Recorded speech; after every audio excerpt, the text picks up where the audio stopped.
So if everybody can have a seat, there's room over here, and Amanda in the back. So send people here, and then there's room for about 4 or 5 people up on that side, if anyone comes late. So turn me down a little bit, Richie, please.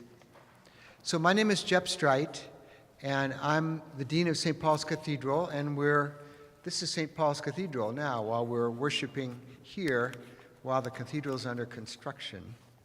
And I'd like to, where's one of my co-priests? Where's Catherine? There's Catherine Black, who's a priest. She's a canon at the cathedral, yeah? And Bishop Gates is in sort of hiding over there, semi-incognito. Yeah? And in the back, I thank Chris and Paul, the sextons, who've helped set all this up. Yeah. And Amanda and Jen, who've made this such a gracious space. So thank you all. Right. So Bruce, the world's greatest videographer, is going to video this tonight so it can be on our website. So he's going to focus on Barbara, so that means that some of the back of your heads will be in it. If anyone's nervous about being filmed or being on the sort of web, just don't ask a question, because that's really the only way, if you stand up and ask a question during the question and answer period. And I talked earlier about the book that we have in the back, where people can just write a short sentence or two in gratitude for Barbara and her witness and ministry. There'll be a little bit of time from 8 o'clock till 8:30 to do that, if you hadn't had a chance to do that yet. I don't know what Barbara's going to say. One never knows what Barbara's going to say.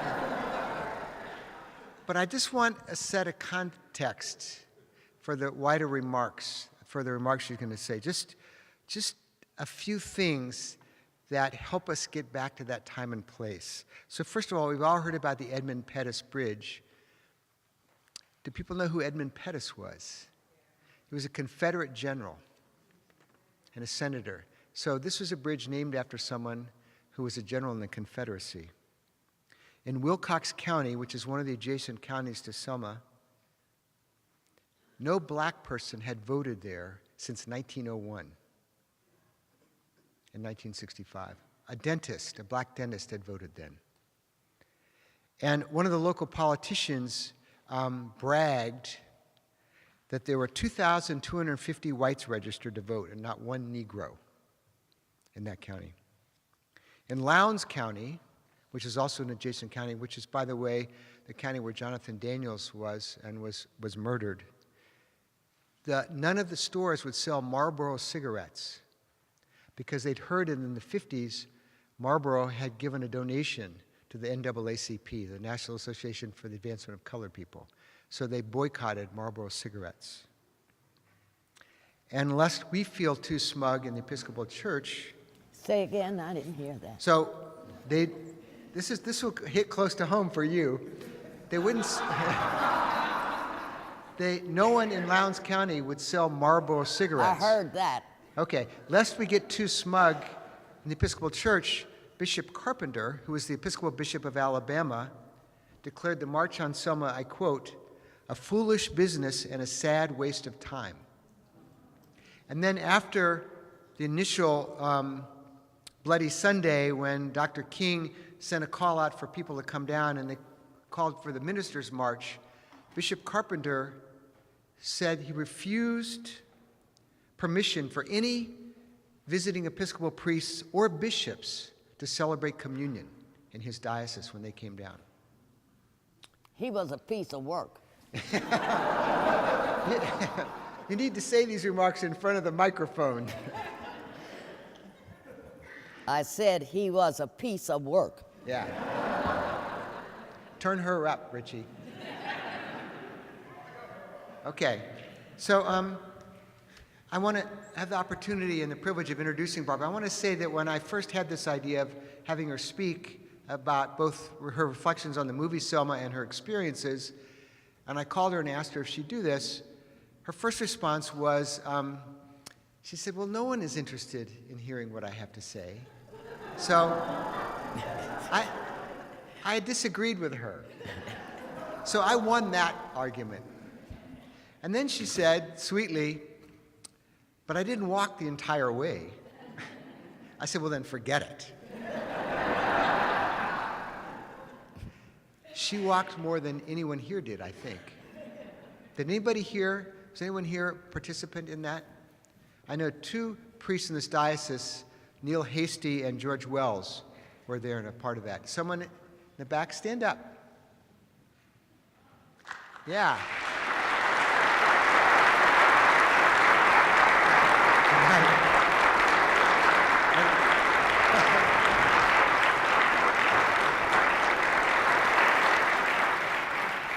So, as everyone in this church knows, Barbara is a woman of enormous courage, integrity, and grace, and we're grateful for her witness. She happens to be the first woman bishop in the Anglican Communion, and that fact alone makes me believe in God. Barbara. Thank you.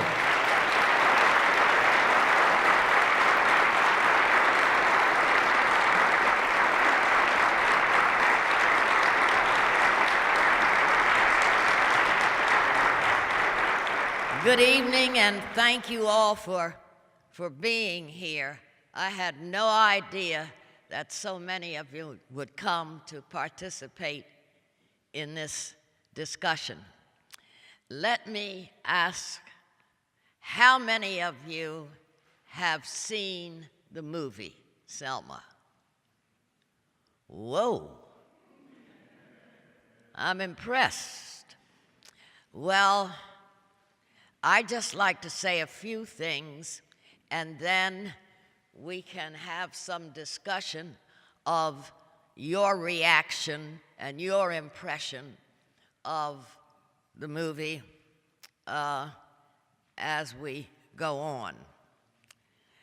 I would say at the outset that the movie was pretty faithful to what I remember of the march, except that I agree, can you all hear me?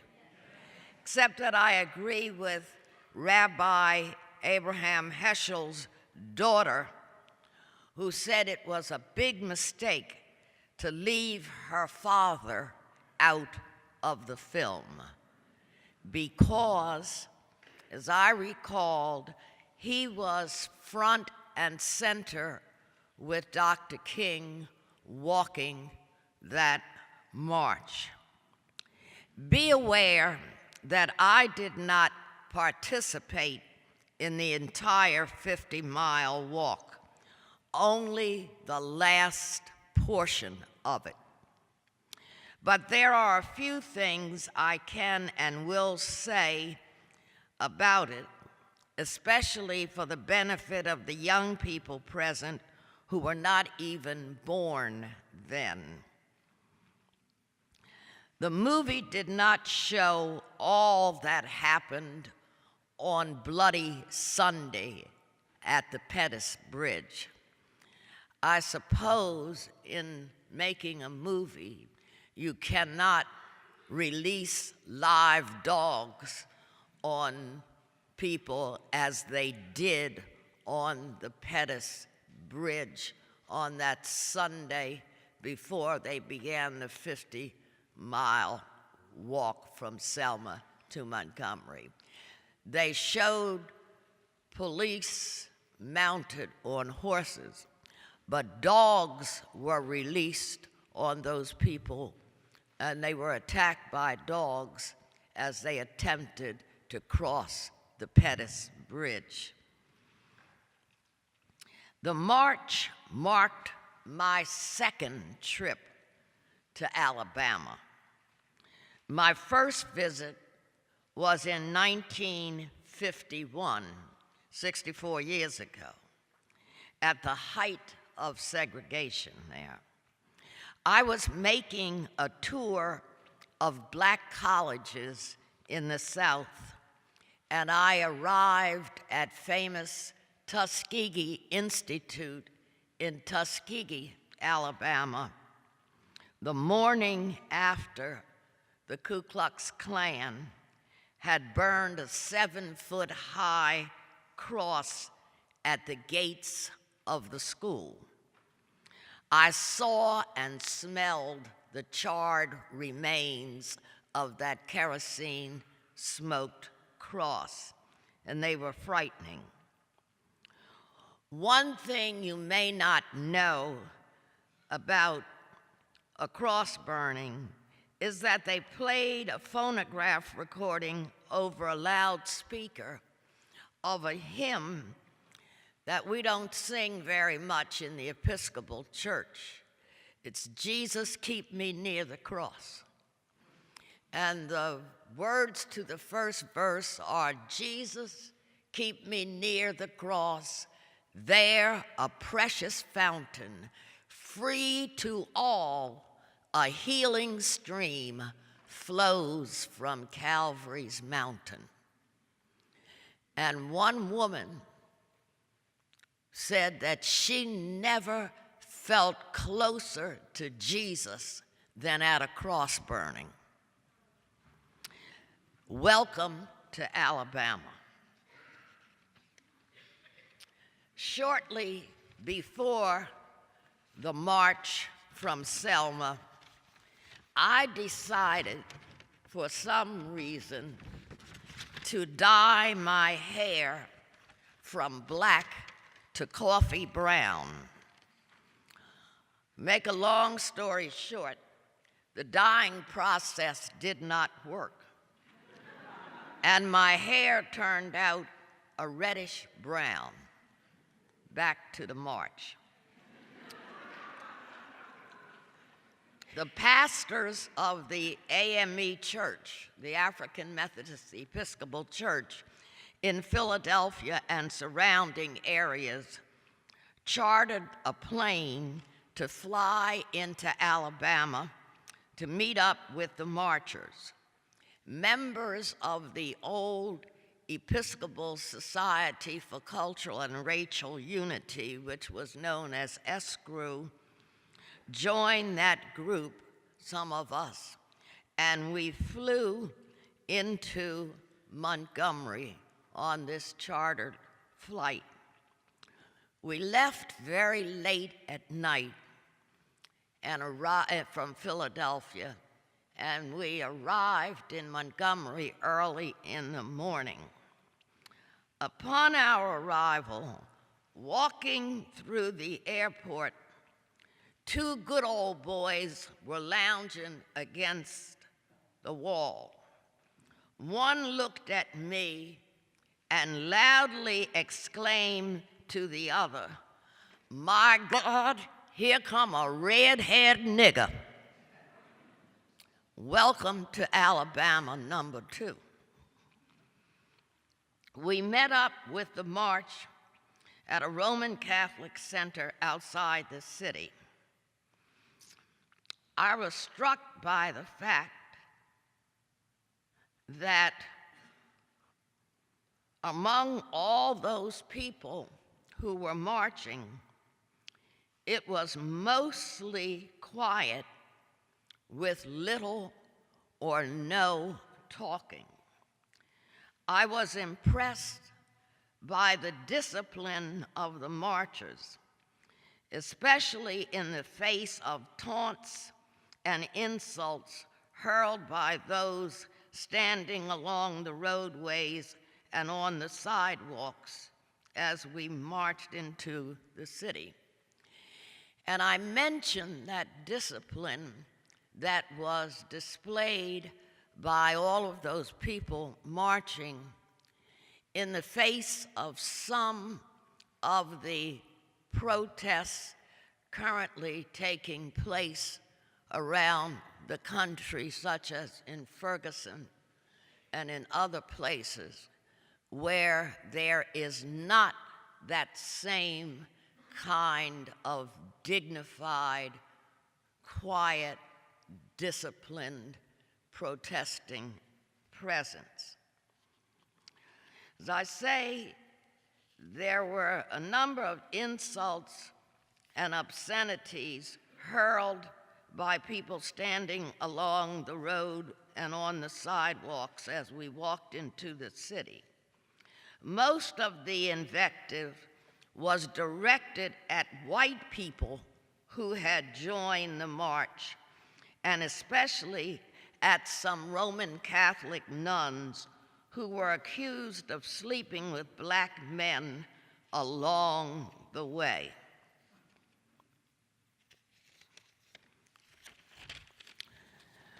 One of the things that literally blew my mind was the foul and obscene language shouted by women with young children in their arms or at their sides. The nuns responded by blowing kisses at the people, and the people shook their heads angrily and turned away in disbelief. I don't really remember anything of Dr. King's speech that day. It was not as impressive as the I Have a Dream speech at the March on Washington, which I also attended. But two things impressed me most. One was a young white man from Detroit. If you want to show this slide, a young white man from Detroit whose name was Jim.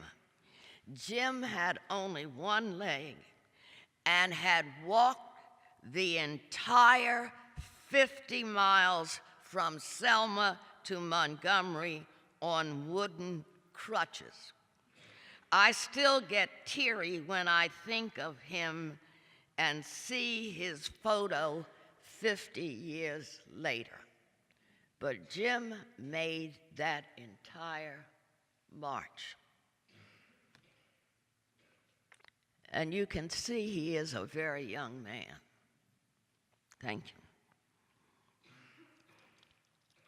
The day turned warm, and as we stood in the middle of the street, the women of Dexter Avenue Baptist Church, Dr. King's church, passed large mason jars of ice water out to the crowd. If you can show that shot of Dexter Avenue Baptist Church.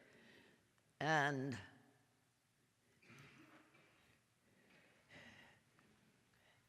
the women inside filled mason jars with ice water and passed them out to the crowd. These water jugs, these mason jars of ice water, were passed from hand to hand as people carefully wiping the rim of the jar after taking a sip or two. And there was a rabbi near me who said, "We have just had communion in the middle of the street."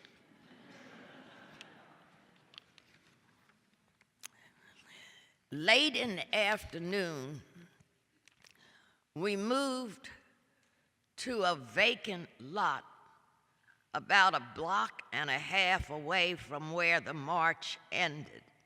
We moved there to wait for a school bus that would take us back to the airport to board the plane to come back home. First, the U.S. Army troops left. Second, the Alabama National Guard pulled out. Thirdly, the state police left. And fourth, the local police got in their patrol cars and went home to dinner. We were standing there totally unprotected and frankly, I was scared to death. I then saw a car with Michigan license plates. I remember remarking, "Who is that down here with Michigan plates? They are a sitting duck." Little did I know that it was Mrs. Viola Luizzo, who was shot to death a little later that evening by members of the White Citizens Council on the road back to Selma as she was driving 3 young black men back home. We finally arrived at the airport well after dark. Our plane was not permitted to land at a gate, so we were forced to walk far out on the airfield by flashlight and had to climb some rickety steel or wrought iron steps to board the plane. The plane was refused fuel in Montgomery, so we made an emergency refueling stop in Atlanta. Finally, we arrived home about 2:30 or 3 a.m. That is when when I learned of Mrs. Luizzo's death. Friends, it was a long day's journey into night, believe me. But it was terribly impressive. And if you would show the rest of the slides, you will get some feel for the people who participated in this march. And that happens to be, this man was a good friend of mine. He was the rector of historic St. Thomas African Episcopal Church in Philadelphia, the Reverend Jesse Anderson Sr., late rector. That was part of the, I don't know whether that was the Alabama National Guard or part of the U.S. Army, but anyhow, they were some of the troops that were present. And I think that's just about when they were ready to leave.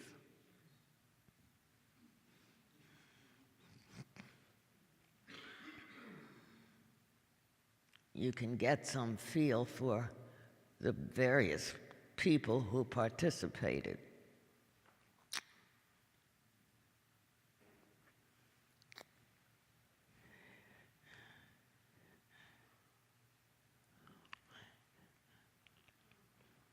That was also a good friend of mine who was a member of my parish in Philadelphia and a member of ESCRU who made the trip with us.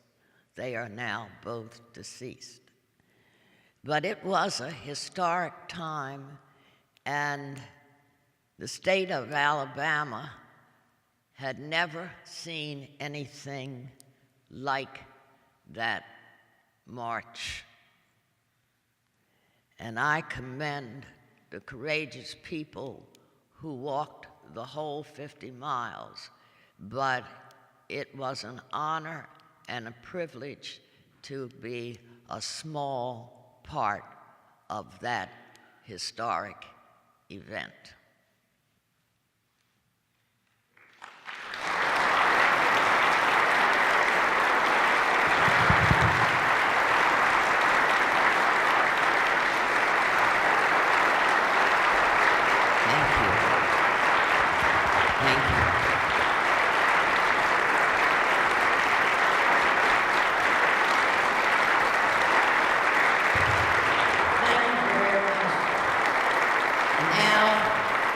I'd be happy to entertain any questions that you might have that I can answer.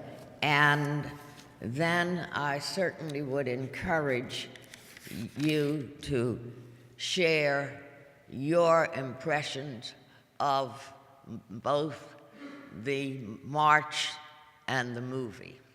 So stand up and I'll come to you with a microphone so everyone can hear the question. So, and preference will be given to younger people. I'll say that right now. Thank you so much for sharing your story. And my question, after seeing the film just recently, I would like to know, what are the parallelisms that you can note between today and back then in regards to oppression, police brutality, and everything going on right now? Well, in terms of police brutality, not a lot has changed in many places, but the response to it has changed. And I'm afraid that sometimes the response to it today is counterproductive.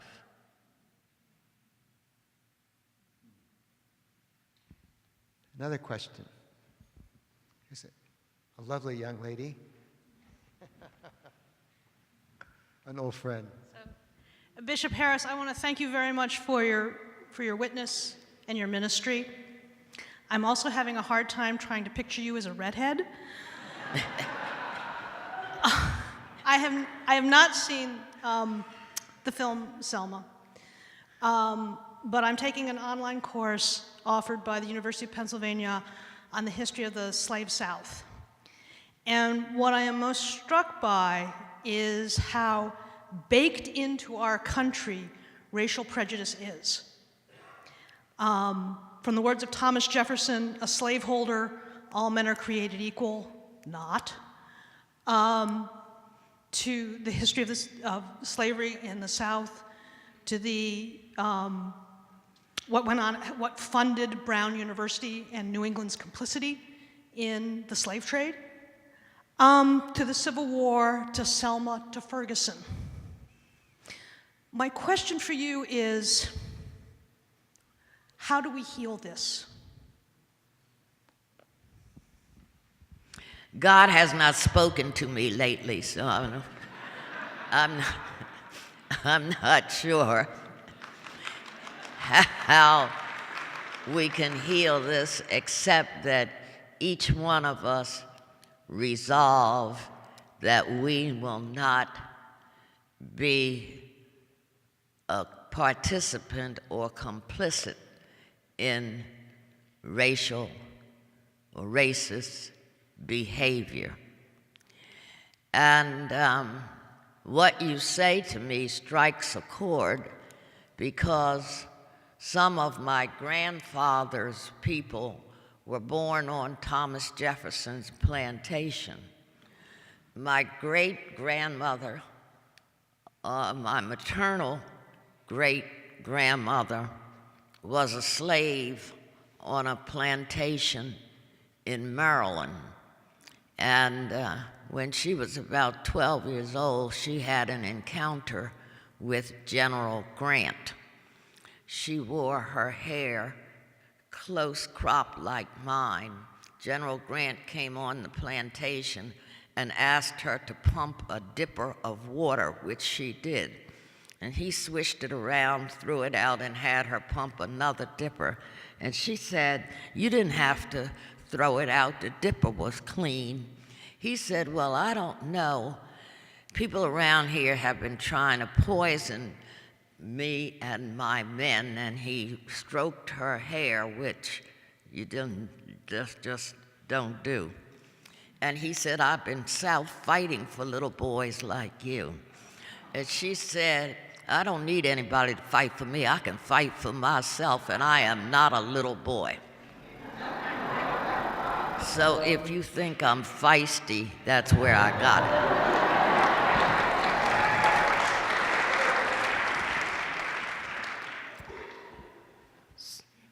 So I was named after Abraham Joshua Heschel. Will you come forward a little bit? Yeah. So my name is Heschel, and I was named after Abraham Joshua Heschel. Did you actually meet him? No, I did not meet him, but I saw him. And as I say, he was front and center at that march, and very prominent. And but unfortunately, I never met him.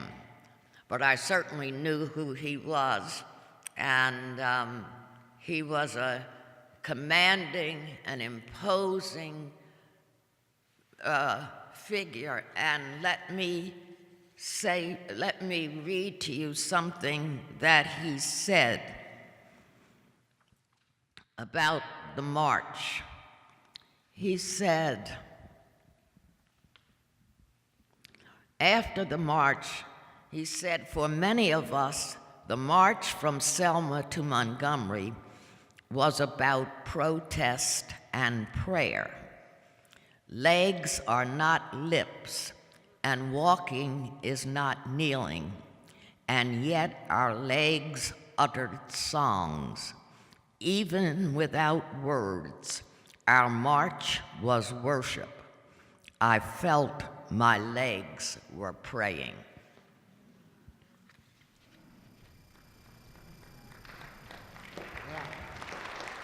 Other questions? Other questions? Stand up. Yeah. Hello. I wanted to know what you learned about yourself or about other people through your march and experience at Selma.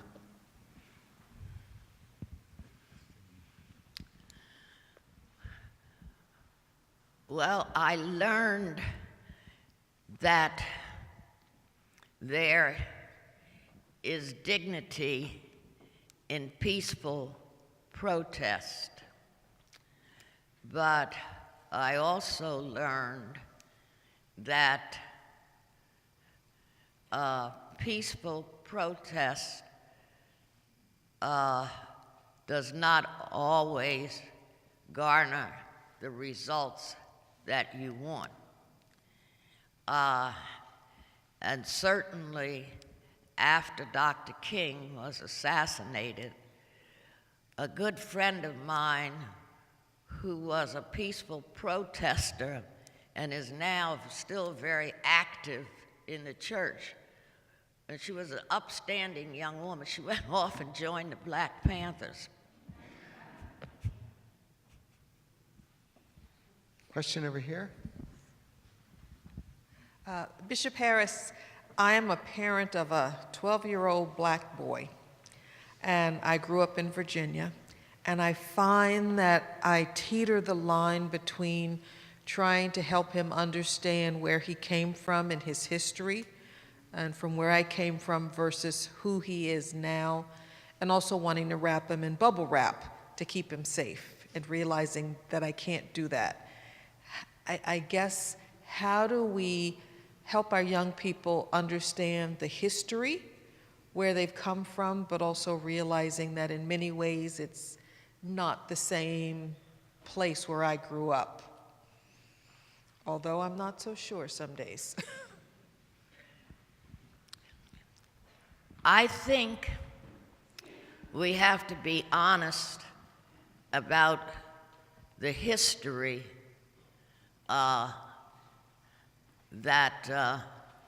about our history, both positive and negative. And I think we have to encourage our young people to be not only proud, but responsible, and to work with them to make our society as safe for them as we can.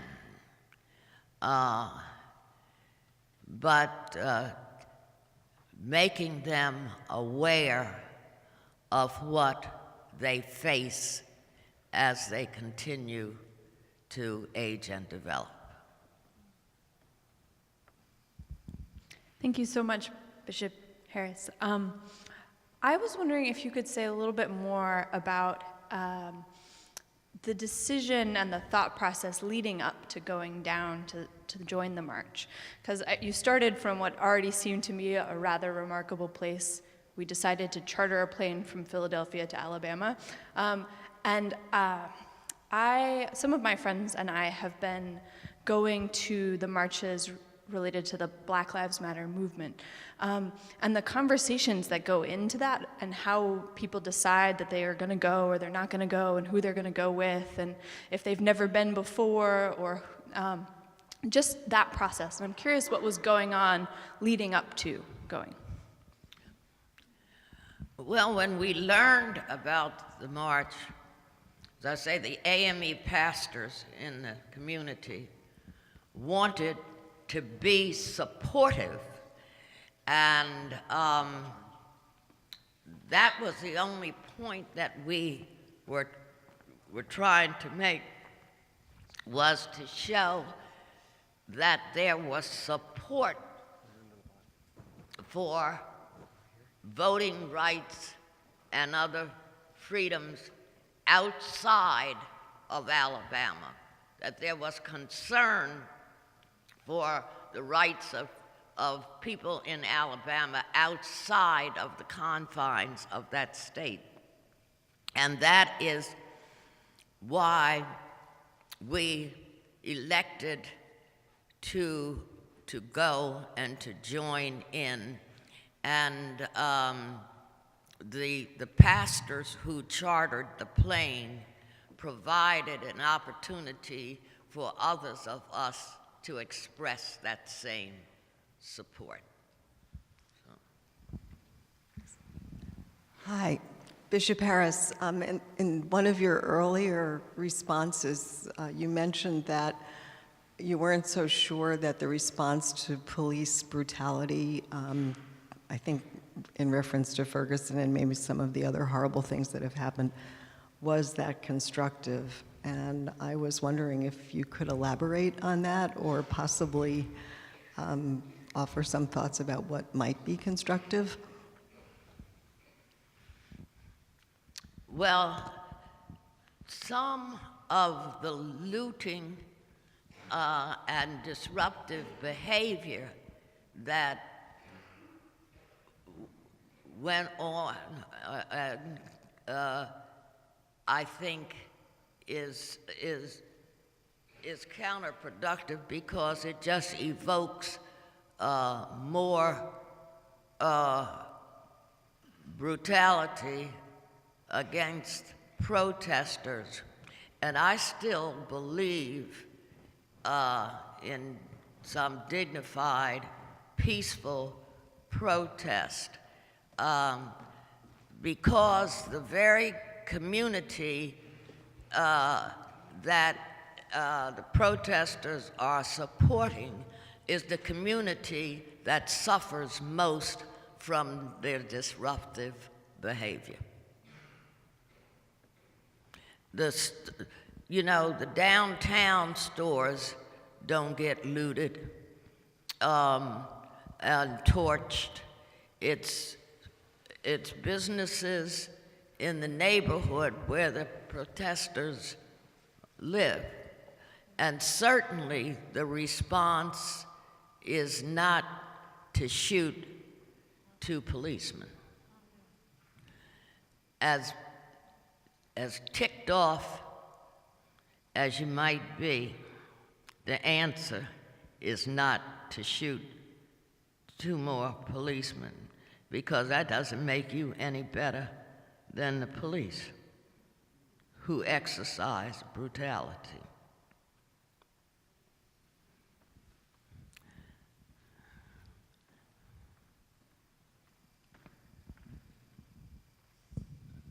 At the beginning of the march, the front line had leadership where I think people were interlocking their arms, their hands or elbows. And my recollection from pictures is that there was only one woman there, and that was Phyllis Edwards, an Episcopal deacon. And though the word deaconess was usually used. And she was usually not recognized even as being ordained, though she was, according to our canon law. And she was little recognized and often misrepresented in her ministry from time to time. But it is interesting to me that simply that the Episcopal women had a presence there in ministry. I don't know if you want to make any comment about that or not.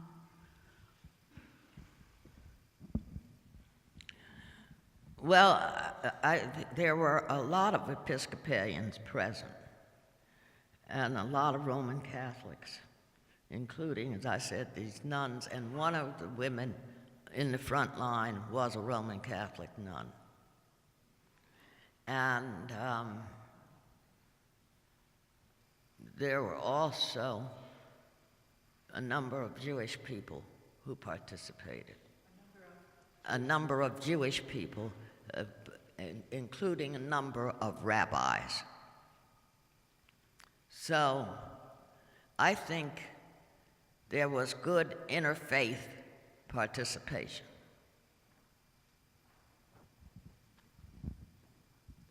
Hi, Bishop Harris. It was really good to listen to you speak today. I learned a few more things. I'm sorry, I'm not hearing you very well. Oh, all right. It was very good to listen to you. I learned a few new things I did not know. I did not see the movie Selma, but I do remember seeing it on TV as a kid, and when the dogs attacked and everything else, and I just remember in my mind knowing this is not right. And today, with what went on in Ferguson, when the young man Brown laid for 4 hours dead on the street, I find that totally reprehensible. And we, as a country, we really have to work harder at trying to understand one another and accept one another as total humans. Amen. Your comments on the movie. Is there another question? Yeah, I didn't see the movie, but years ago I was attending, 3 years ago I was attending Lesley University, and Dr. Charles Woolley came to speak, and two topics that were being discussed often and now seem to be off the board so much because what they've proved is post-racial times that we lived in. And also, he brought up, as somebody questioned him about that, how people also talk about how they want to go back to simpler times. And I just wanted to know, because of what he said about it, how do you feel when people say we live in a post-racial society and also that we should go back to simpler times? Because myself, being Jewish and my father escaped the Holocaust, I don't want to go back to those simpler times. Well, one, we cannot go back. And why would we want to go back? I think God is calling us to move forward together as a caring society. We all have a stake in everybody having equal opportunities and equal responsibilities. So there's no going back. All right. Amy. And just if you're on the fence of whether to ask a question, I think maybe 6 or 7 more minutes. So think about that. Great. Thank you so much, Bishop Harris. One of the the scenes in the movie that really struck me was near the beginning where the woman goes and tries to register to vote. I thought that was beautifully portrayed, and it helped us understand from the very beginning the kind of courage it took just to survive and to do anything outside of the ordinary. My question follows up on Mary Beth's question about your decision to go to the march and the courage that you had to go. Not everybody went, right? You went. And I'm wondering why you went. What was it that gave you the courage to go that maybe others didn't have? And I ask this as a parent and as the leader of a congregation trying to help young people have courage, and as a Girl Scout leader where we're trying to help girls have courage. So as a woman, I'm curious about that as well. I didn't think of myself as having courage. I just felt that it was something that I ought to do, that I should do, to say I care and I'm part of people who support what, because God knows we had similar situations in other parts of the country, not only the South. And so I was part of a church and an organization that was working for racial and cultural unity, and that is why I went. I don't think of it as being courageous. And as I say, through some of it, I was scared to death. You're next. Bishop, you know I'm not young now, and you're asking for young people, but I want to respond a little bit to Amy. I was a young priest in the Detroit area when Viola Liuzzo was murdered. And what gave me the courage to go that week afterwards was that the congregation literally sent me as their ambassador. I would not have been able to go if it had not been for the community that supported me and encouraged me. Mm-hmm.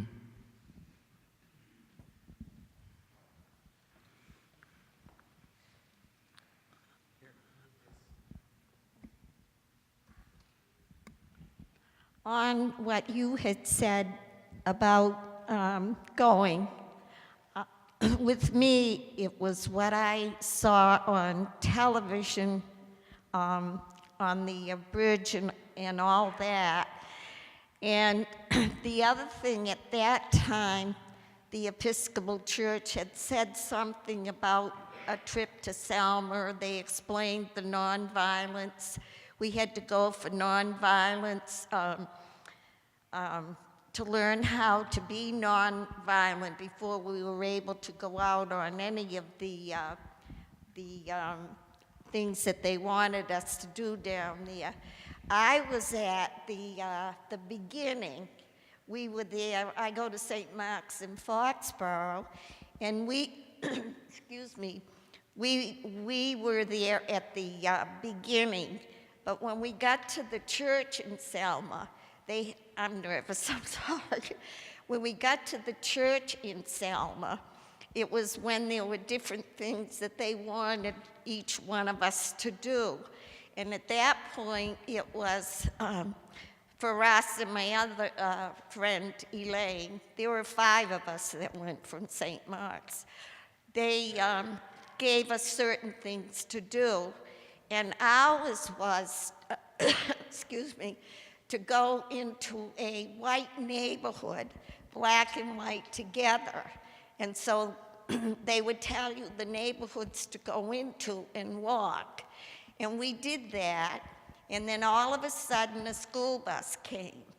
And they had us all get into the school bus, and they took us to a place, of course, in Selma. It was like a big parking lot, but there were others that were coming in from different areas. So we were all in long, straight lines in back of each other. We had to stay completely silent. You're looking at the state troopers and whomever else was there staring back at you. But the big problem was there were so many of us, they didn't have a place big enough to hold all of us. So they put us in this big community center, and we all went in there, and we were all trying to figure out, you know, what they were going to do with us. Well, anyway, they separated. They put the men in one area, and they put the women and the children in the other area. And somehow, because nobody had really eaten, not that there was food, but it was like feeding the 5,000, because they put like little hamburgers and things, so we kind of shared all of that, and they gave us, of course, water to drink. Well, nothing really happened after that, so we slept, and then we got up early in the morning, and all of a sudden somebody came in and said that we could return back to the church. And so that's what we did. But when the march started, it wasn't anybody really saying, let's start now. It just flowed, and we just, I'm getting emotional, but we just, sorry. We just started walking, and we did the first 8 miles of it. And the other thing that we did, we flew into Georgia, and we got a car that had rented a car that had Alabama license plate. So we had that car.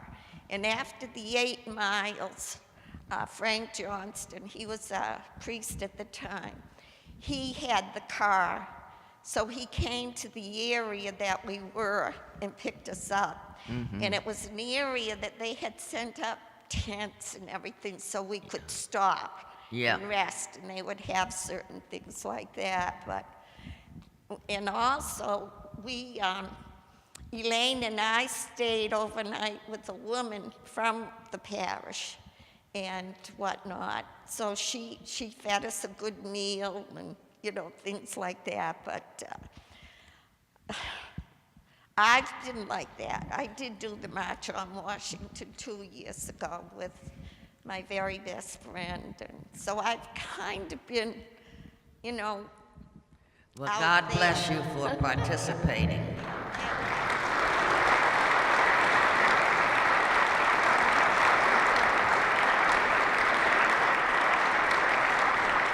Are there any other responses to the film that observations on the film that anybody would like to make? One thing that I think was helpful, a helpful reminder for me in the film was how they treated Dr. Martin Luther King as a human being, and how they didn't ignore his very human side and his poor choices and his indiscretions, but the fact that God uses ordinary people who, as we are all, have our sinfulness in us, that God can do extraordinary things. And as far as saints go, he's still a saint for me. So, thank you. Just a footnote, in the movie, if you saw the movie, his wife got a tape of what sounded like sexual sort of indiscretions. What wasn't clear in the movie was actually that tape was originally meant for Dr. King. It was addressed to him from the FBI. And they said, we're going to give you the opportunity to kill yourself, otherwise we're going to make this tape public, and you're going to be humiliated and shown for what a horrible person you are. So they were trying to blackmail him into suicide, the FBI. And his wife got the tape before he did, and she happened to listen to it. So that was a part that was in the movie, and that was exactly what happened. This is the next to last question, and then you're the last question. Bishop Harris, you mentioned both smelling and seeing the charred remains of that burning cross. Mm-hmm. White supremacist groups may not have the numbers and the strength that they used to have, but they're still with us today. They're still with us today. You have mentioned in interviews the importance of preaching, how important preaching is. So my question to you is, how do you preach to a person that doesn't want to listen? Well, of course, you can lead a horse to water, but you can't make him drink. But you still have the obligation to do what you are called to do. So you just keep on preaching. Bishop Harris, thank you for your witnessing, and thank you for being here tonight. So much is happening in today's news and the world. Where do you see the civil rights movement living on? In what pockets? And what would you suggest in places where it doesn't exist? How do we get that started or rekindled? Well, I think you use the successful or the effective tactics that we've already demonstrated and refined them.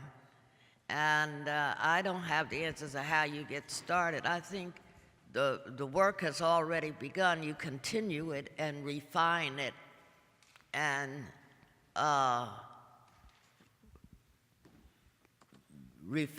make it even more effective. But it means you gotta get up off your butt and get involved. Last question. I would like to say thank you so much for everyone here who was involved with Selma and gave their support to Dr. King and everything, because it was very, very important, and you see how much has changed, even though some of these really bad racial oppressions still continue to happen. At the very least, we were able to make some progress. And I think Selma did a good job of showing the human side of everyone, because people were hopeless, they didn't know what to do, but at the same time, they know they had to do something. So my question is, do you think there will ever be a point again, right here, right now, where everyone will be unified like that, how they were back then? Well, not everybody was unified then. There were people in both communities that didn't think this kind of activity should go on, and didn't believe in what people were trying to accomplish. So I think we have to continue to work for the principles that we were fighting for then. And as I say, we have to refine our tactics. So, thank you. Thank you so much, Barbara. Yeah.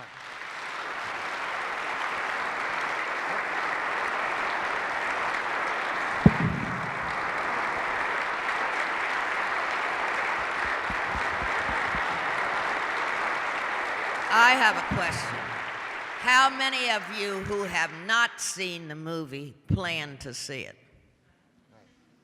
Good. So I'm going to ask you to give us a blessing before I make three quick announcements. First, to remind you there's a book back there for people to sign. Just express a line or two of gratitude for your witness. You said that you didn't feel courageous. I believe that because you're a humble person, but that doesn't mean you weren't.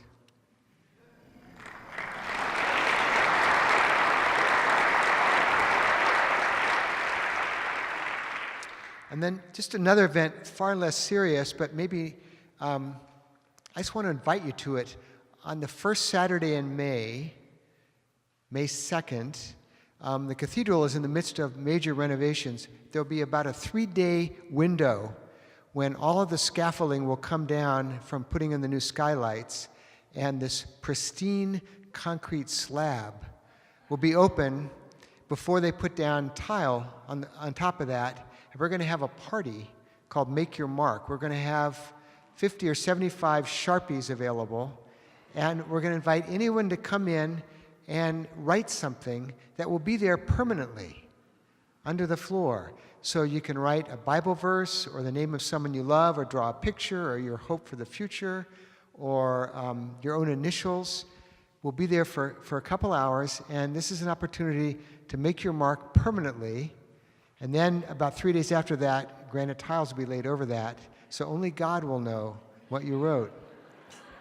But it will be there forever. So come on Saturday, May 2nd. There's some postcards there. Take a bunch and give them out to people you know. This is a chance to make our mark. And then all of you that RSVP'd, thank you. We're going to send you an email just to say what could have been better about tonight and what other kinds of programs could the cathedral be doing that could serve you. So please respond to that. So there's lemonade and cookies. Would everyone please stand for a blessing? A second blessing, because she's already given us a significant one. I would ask that our bishop come and dismiss us with a blessing.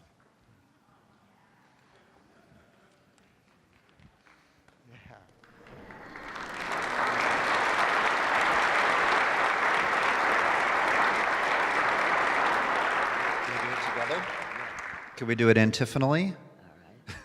Why don't you start? Gracious God, as we depart this place, encourage our hearts to fight for justice and for peace. And the courage and grace and blessing of God Almighty, Creator, Christ, and Holy Ghost, be upon you and upon those you love and upon those you serve this night and always. Amen.